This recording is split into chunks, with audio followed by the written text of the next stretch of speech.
7h40, la revue de presse d'Europe 1. Il n'y a pas que des sudokus dans le journal, il y a aussi des articles, et Olivier de Lagarde les a lus. Pour Michel Barnier, c'est aujourd'hui que les vrais problèmes commencent. C'est plus dur que prévu, Dimitri. À en croire les Échos, la phrase revient souvent dans la bouche du Premier ministre en ce moment, plus dur, et en plus la journée va être longue. C'est ce soir à 20h que les Français vont donc découvrir le projet de budget, rappellent Mathieu Depriec et Christine Olivier, nos confrères de l'opinion, qui racontent comment le gouvernement se prépare au choc. C'est la veillée d'armes dans les cabinets ministériels. On guette les foyers de contestation sans savoir où ils prendront. Sans savoir, c'est quand même pas si compliqué. Ce sera absolument partout, à gauche, à droite, au centre, chez les ennemis, chez les amis. Le budget est contesté de toutes parts, expliquent les Échos en une, y compris au MEDEF, où Patrick Martin met en garde contre les conséquences du rabot sur les allègements de charges ce matin. Oui, c'est le bal des hypocrites, comme l'appelle Gaëtan de Capelle à la une du Figaro. Les timides économies proposées ne sont, aux yeux de ses amis, jamais les bonnes. Jadis intransigeant lorsqu'il officiait à la Cour des comptes, le garde des Sceaux, par exemple, pourtant bien mieux loti que les autres, réclame encore plus. Et le Figaro aussi est en pétard. Le journal a découvert que Michel Barnier était en catimini en train de recréer l'impôt sur la fortune sans l'appeler ISF. Mais le résultat sera le même. Bref, ce budget, comme l'annonce le journal en gros titre, c'est l'épreuve du feu. Mais il n'y a pas que le budget. Non, la majorité brûle aussi. Tous les journaux reviennent ce matin sur cet incroyable clash entre Laurent Wauquiez et Gabriel Attal qui a abouti à l'élection d'une insoumise à la présidence de la puissante commission des affaires économiques de l'Assemblée. Et pour Cécile Cornudet des Échos, c'est le signe que Michel Barnier est incapable de tenir sa majorité. Et pourtant, rappelle-t-elle, quelques heures avant le vote, Barnier avait pris Laurent Wauquiez en aparté pour lui demander de respecter le deal sur les postes. Cause toujours. Barnier a aussi appelé Attal pour lui dire combien il désapprouvait le vote.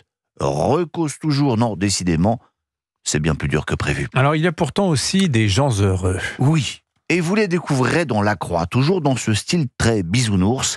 Le quotidien a déniché des contribuables heureux de payer des impôts.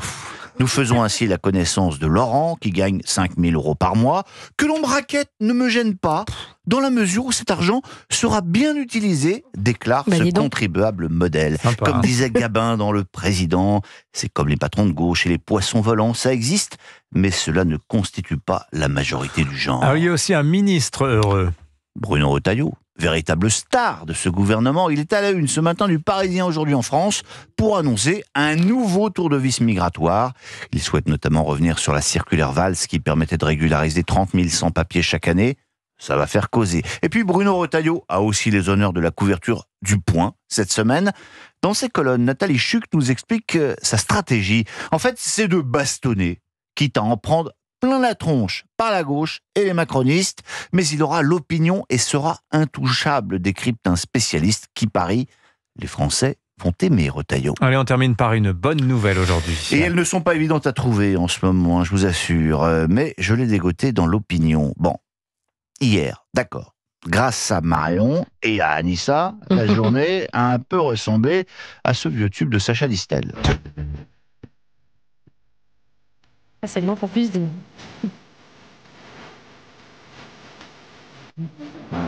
Vous y étiez? Moi, j'étais juste en dessous. Oui. C'est fait. C'est comme des soupes. Merci beaucoup. Mais, Vous êtes bien hydraté. conséquence de ces pluies diluviennes, jamais les réserves des barrages n'ont été aussi élevées. On est 12 points au-dessus des moyennes historiques et EDF a produit en septembre 42% d'électricité hydraulique en plus. C'est de l'énergie française, monsieur. C'est écologique. Et en plus, cela rapporte des recettes fiscales à l'État. Bref, se faire tremper, c'est bon pour le budget.